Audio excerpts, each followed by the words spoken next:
In this news roundup for the week for Friday the 8th of December 2023, people are starting to notice the scale of the purge of high-ranking officials in China, and the fact that this purge is significantly different to those that have come before in ways that might be rather important.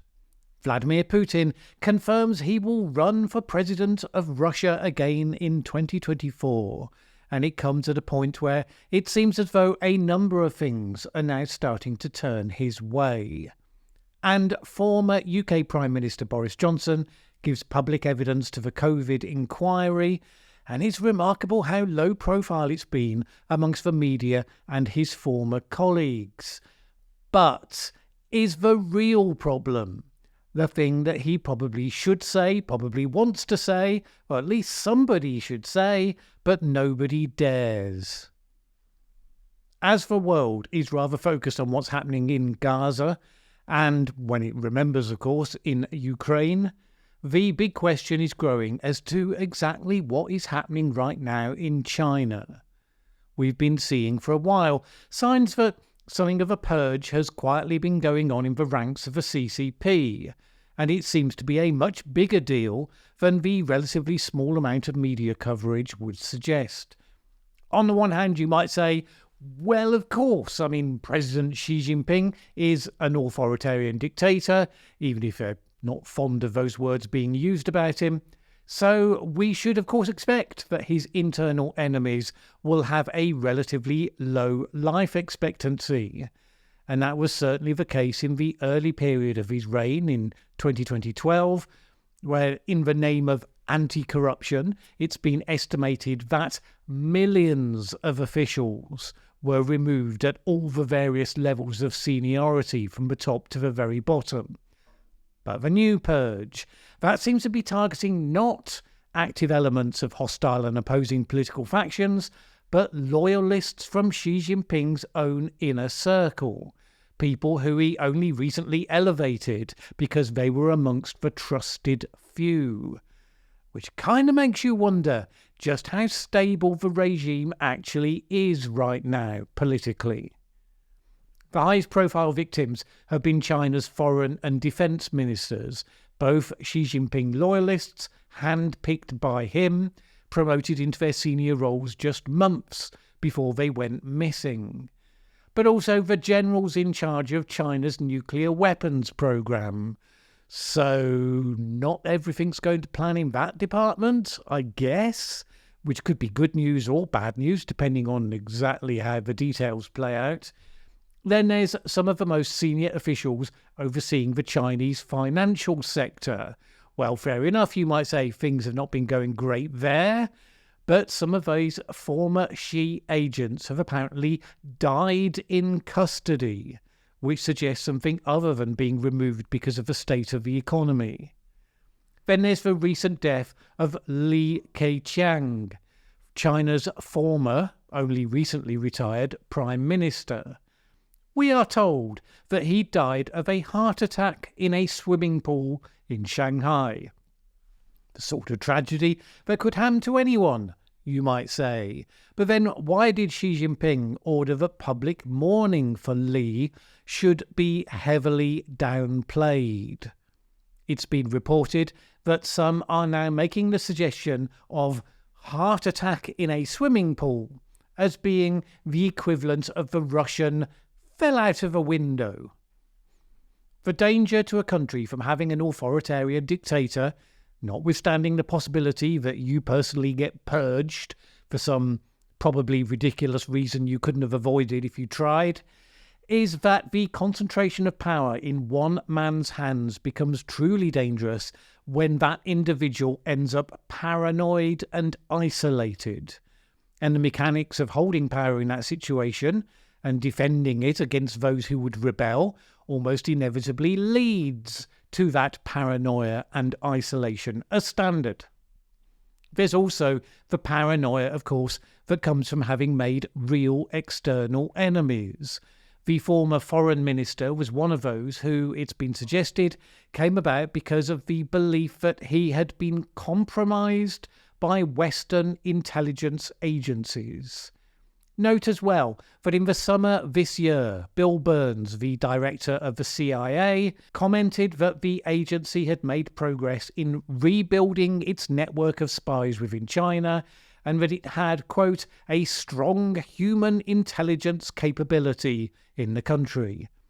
If you'd wanted to prod Xi Jinping's paranoia response to get him to the point where he doubted the loyalty of all of those around him with hilarious consequences, it's the sort of thing you might say, whether it was true or not. We have no idea whether or not that was the motivation for him making that statement. Generally, though, spies don't boast. So let's assume it wasn't by accident and it was said for a very deliberate reason.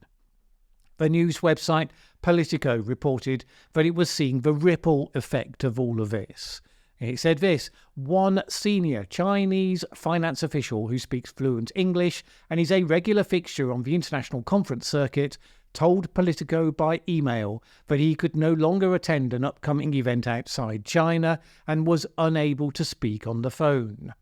An associate of this official said he was currently being investigated for being too close to America and possibly a spy. So on the one hand, we have that. Then just a couple of weeks ago, we had Xi Jinping telling American chief executives that China was open for business. Confused? Well, a bunch of people certainly are. Possibly up to and including Xi Jinping himself, by all appearances. In the meantime, bear in mind that this week it was highlighted by journalists who had seen the draft of a forthcoming Pentagon report that America's defense industry is failing to match the speed of growth of China.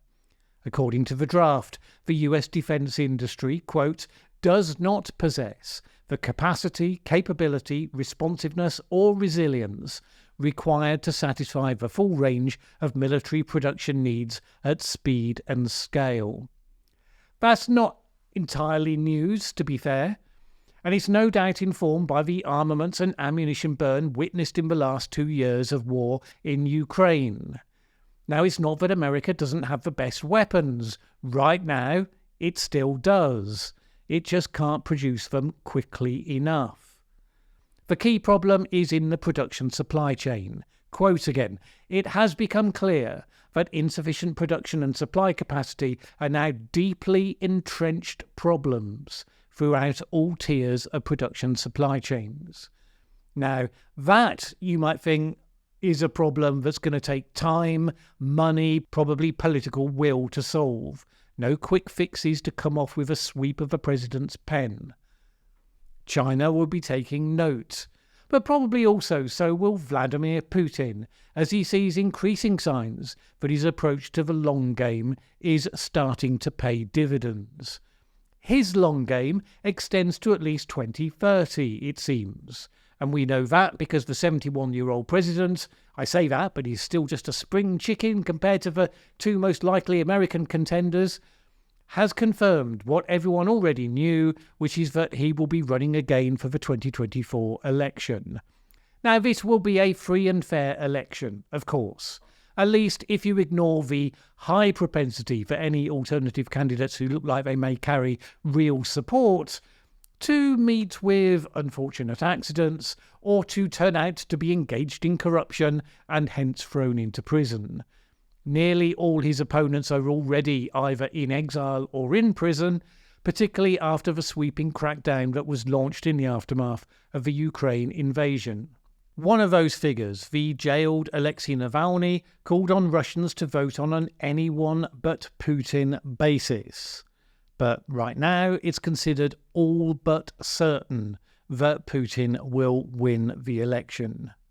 So he could afford to indulge himself with some trolling of the ongoing COP28 climate conference currently taking place in the United Arab Emirates by turning up just down the road to discuss, well, oil deals in particular.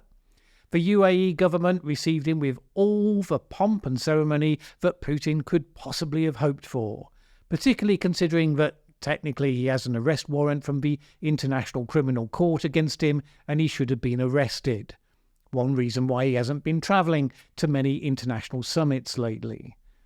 Not only that, but having faced down for the time being any internal dissent against his decisions in relation to Ukraine within Russia, he can now reflect happily on the fact that after 21 months of unrelenting conflict, cracks on the other side are becoming more and more evident, both in terms of the increasing difficulty for those trying to persuade their countries to support ongoing military aid for the war, but also in terms of internal cohesion within Ukraine itself.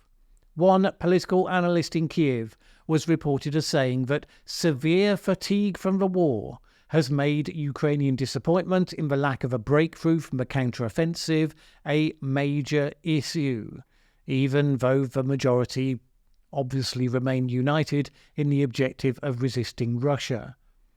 This has also emerged in talk that Ukrainian President Zelensky has developed important differences with his top general Valery Zaluzhny. These were exacerbated by an interview of Zaluzhny in The Economist, where he gave a relatively downbeat assessment of a position on the front line, comments that Zelensky's supporters said had been taken too dramatically by the West. Zaluzhny is highly popular across the country, and that is now seen as making him a potential competitor to Volodymyr Zelensky. Once your war effort has moved from common purpose to one of political internal calculations, you need to be extremely careful that you're not weakening that national resolve on which you depend. All of which is being noted in the Kremlin, and none of which suggests that Putin will not be thinking that the odds of a final victory are getting better all the time. Finally, former UK Prime Minister Boris Johnson was questioned for a couple of days this week as part of the ongoing COVID-19 inquiry. As you may recall, the inquiry is supposed to evaluate what lessons should be learned from what was done on COVID that would make us better prepared should something similar happen in future. And as we've noted before, instead it seems to be focused on a blame game on individual politicians. By all measures, Boris Johnson gave a reasonable account of himself, turning out to be highly well prepared, which is not a personality trait you could say he was famous for.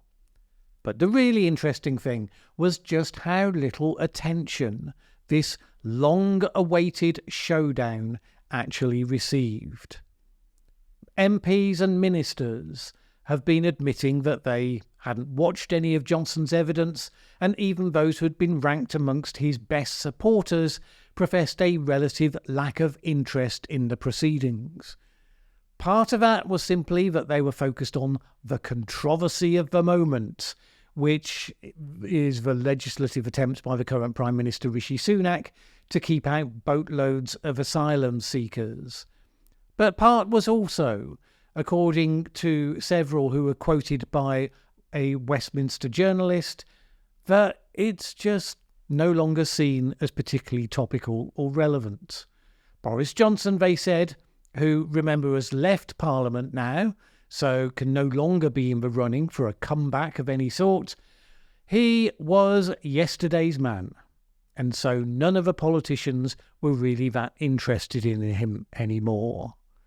You might think that the people running the country really should be interested in the inquiry that's supposed to be highlighting the lessons to be learned for a future potential similar catastrophe.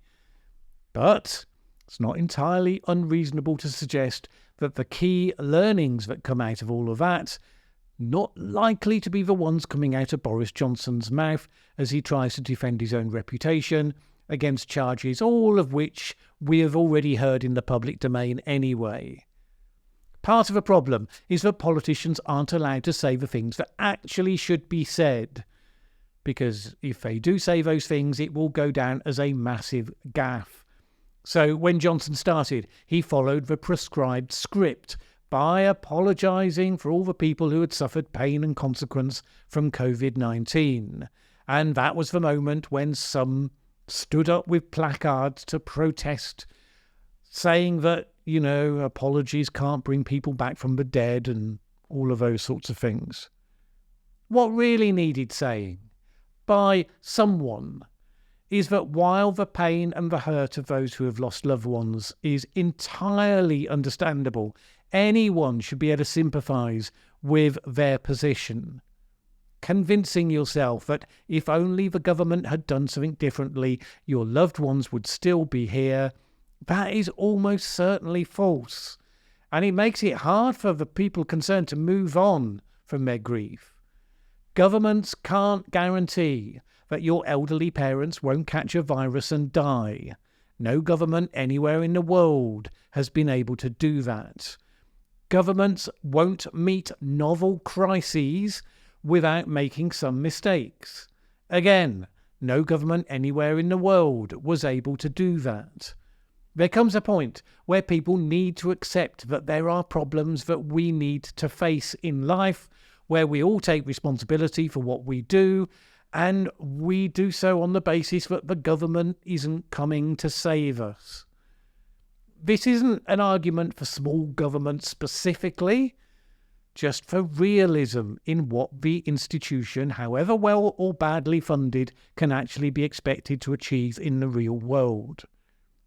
And as regular viewers will recall, I do this as someone who regularly bemoaned the increasingly absurd approach that Boris Johnson's government took during the course of the pandemic, with all the micromanaging and the constant changing of the rules, for which there's no evidence whatsoever that they did everything except confuse everybody as to what the rules were actually supposed to be. However, if you were in the government at the time, you certainly can't say that. It would be taken as blaming the public for your own mistakes. So instead, they sit there and they take the criticisms that suggest that their failings personally led to the needless deaths of countless people, and they express empathy and regret, and they hope that that will be enough, which of course it never is. None of which, as we said before, has anything to do with learning lessons for the future, with the possible exception of politicians not posting ill-considered messages to each other on WhatsApp next time. That, of course, is a lesson in covering your back, not in running the country, and I don't think many of us are overly interested in that conclusion. My thanks as always to the people who support this channel on Patreon. As you know, without that support, I simply could not get the time to put into these videos that I do, and certainly could not aim to increase the number of videos that I do in the future.